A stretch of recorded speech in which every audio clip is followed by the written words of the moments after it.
California has declared a state of emergency as wildfires burn outside Los Angeles and threaten giant sequoias in Yosemite National Park. In Oregon, the Eagle Creek fire is tearing through the scenic Columbia River Gorge. Seattle, Boise, and Denver are socked in under a haze of smoky air and ash that experts predict could linger until the first snowfall in the mountains. But nowhere are the fires more devastating than in Montana, where more than 1 million acres of forest burned this summer, and more than 467,000 acres are currently burning in 26 large fires that line the mountainous western side of the state.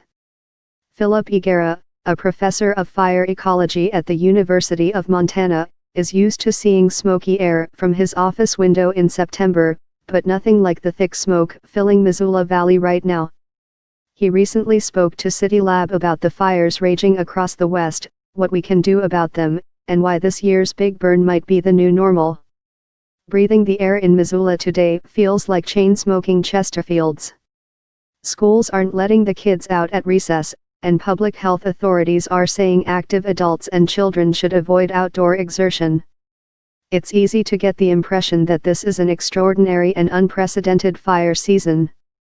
But you study forest fires over a time span of thousands of years. How unusual or unique is this fire season? It's not even in the context of the 21st century. In the Northern Rockies, we had a very large fire year in 2012, in 2007, in 2000, and to an extent in 2003. In this region, 1910 remains the record-setting fire season. If we surpass that, I would be surprised. Events like these are not common on a year-to-year scale.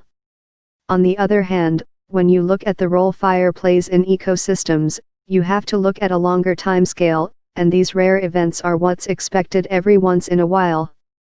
Why is this fire season so dramatic? The main reason there is so much burning right now is the strong seasonal drought across the region. The term we use is that these fires are climate-enabled. The drought makes most of the vegetation, live or dead, receptive to burning.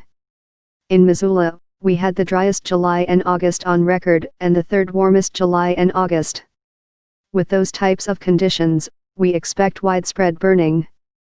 But people underestimate the role that seasonal climate plays in these events, and we start to grasp at lots of other things to explain it. Aside from the bad air, are most urban residents in fire-affected parts of the West safe? Aside from that really important impact, I give a cautious yes. There is a risk. And that risk is highest in the wildland-urban interface. If you are living there, you should know that you are living with a much higher risk for exposure to wildfire. And part of the job of educators and U.S. Forest Service outreach is to make that risk known. Eventually insurance companies will also get on board. Floods are obviously on insurance companies' radar front and center. Wildfire is still not frequent enough that they design programs around it. Should people in the fire-prone West be living in places like that in the suburbs and exurbs out in the forested edges of urban areas? Every place on our planet has some natural phenomenon that is not friendly to humans. If you live on the East Coast, you are going to experience hurricanes. If you live in the Midwest, you are going to experience tornadoes. If you live across forested regions in the West, you are going to experience wildfires. We need to develop in a way that is cognizant of these processes, that is not ignorant of the way the planet, and the environment you live in, works. Why are these fires so hard to put out? Montana alone has already spent tens of millions of dollars trying to suppress wildfires this summer, and 2 firefighters have been killed. Is that having any impact, or is it like driving down the expressway throwing bags of money out the window? When you say it's not working, the key question is, what's the goal? It's not working assumes the goal is to have no fires. We will fail if that is the goal. Most of these ecosystems that are burning have evolved with fire. We expect them to burn. We need them to burn if we want them to continue to exist. So it's like trying to stop rain? It's like trying to stop an earthquake. Trying to stop a volcano. To me, the goal can't be to have no fire. That's gotten us into trouble when we pursued that goal. I think the metric should be how much area has burned that we wanted to burn compared to how much burned that we didn't want to burn.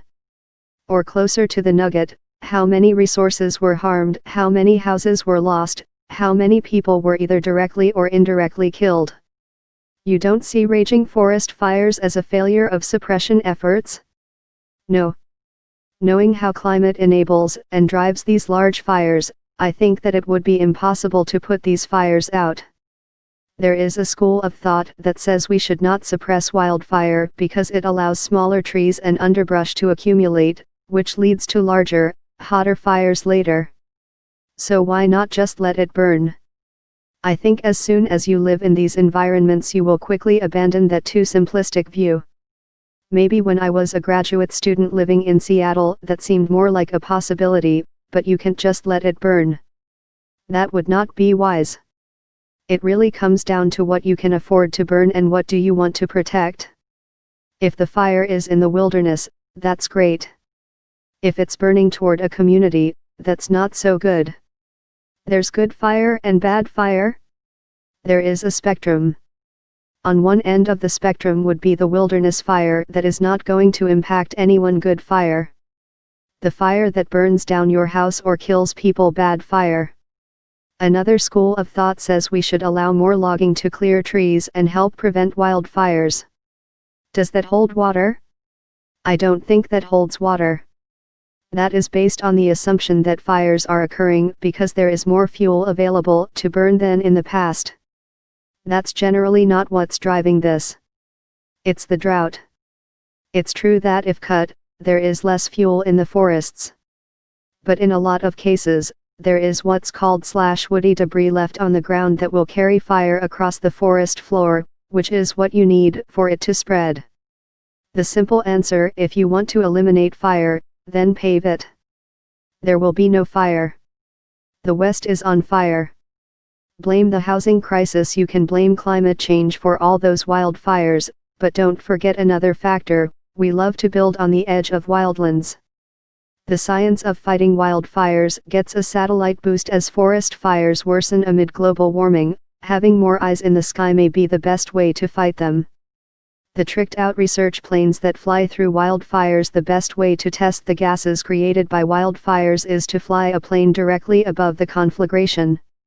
Is climate change partly to blame for this year's fires? Are wildfires in the West set to get worse because of it? That's what future climate models project. We can't say this individual fire was because of climate change. We can't say this year was because of climate change. But these types of years are what we expect to see more frequently. I heard an analogy that I think is useful. If a baseball player is using steroids and hits a home run, can you attribute that home run to steroids?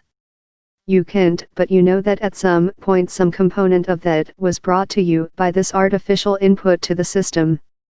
There was a study that came out last year, which looked at fire occurrence in the western United States over the last 40 years using climate modeling.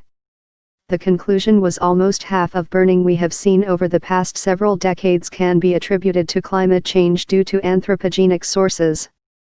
The fire season has gotten significantly longer across the West, on order of 30 days or more during the past few decades. What are you and your family doing to live through the fire season?